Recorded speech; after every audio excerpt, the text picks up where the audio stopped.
Hello everyone and welcome to the lesson. The subject is Advanced Taxation. Today we're going to start on a new topic, taxation of cross-border activities. This topic is arranged in 10 subtopics. The first one is distinction between trading in and trading with a country. The second is double taxation agreements, theory, design, and application. Number 3, regional perspective with reference to the East African community and the common market for Eastern and Southern Africa, COMESA. 4, most favored nation status. 5, nature, characteristics, and significance of one-stop border posts. 6, generalized system of preference and AGOA. 7, tax havens and treaty shopping. 8, tax information exchange agreements. 9, transfer pricing. 10, application of relevant case law. These are 10 subtopics under the topic taxation of cross-border activities. We shall be studying each subtopic at a time, and at the end of every lesson I'll give you revision questions. In today's session, our attention will be on the first subtopic, known as distinction between trading in and trading with a country. By the end of this lesson, you should be able to distinguish between trading in and trading with a country. Now, candidates, the distinction between trading in a country and trading with a country lies in the perspective and focus of the trading activity. So what's the distinction now between trading in a country and trading with a country? Distinction between trading in a country and trading with a country.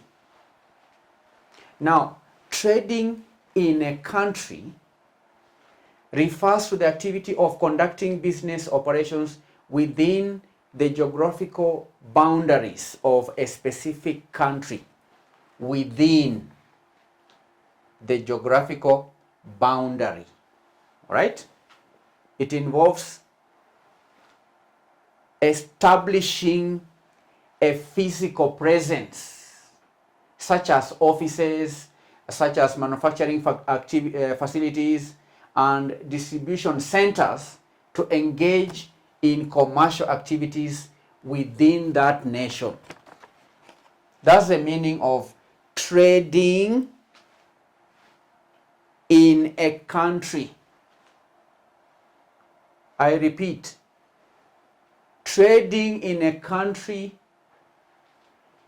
involves conducting business operations within the geographical boundaries of a specific country. And when a company trades in a country, it operates within that country's market, serving its consumers, and it might be subject to local regulations, it may be subject to local taxes and laws of that country. So that is trading in a country. How about trading with a country? Trading with a country. Now, trading with a country denotes the exchange of goods, services, or commodities between entities located in different countries. And that involves what we call international trade, where businesses from one country engage in commercial transactions with businesses in another country, trading with a country, that is trading with a country. And that occurs, such trade occurs through imports, it occurs through exports, involving the movement of goods or services across the borders. And it is subject to international trade regulations. Such trade is subject to tariffs and trade agreements between the involved nations. That is trading with a country. Trading with a country. It is the exchange of goods and services and commodities between entities from one country and another country. That's international trade. The movement of goods and services, the movement of commodities across the borders.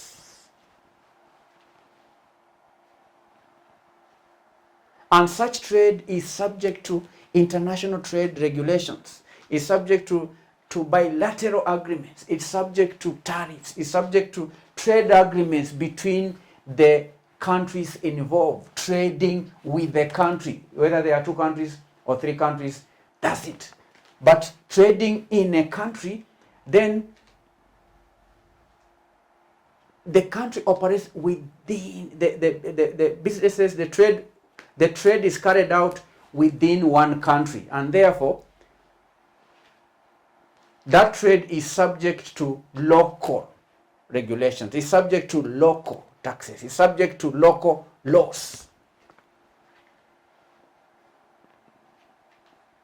So that's a distinction, candidates, that's a distinction. And in summary here, candidates, trading in a country implies conducting businesses within the local boundaries of that nation, while trading with a country refers to engaging in commercial activities and transactions between entities located in different countries.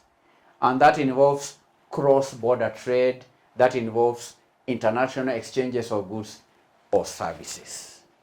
So that's the difference between trading in a country and trading with a country. Now, based on what we have learned today, I'm going to give you 4 questions. I'm going to read to you 4 questions. Number 1, what fundamental elements differentiate trading in a country from trading with a country in the context of international trade? Number 2, how do the legal frameworks differ between conducting businesses in a country and conducting business with a country, especially concerning taxation and regulatory compliance?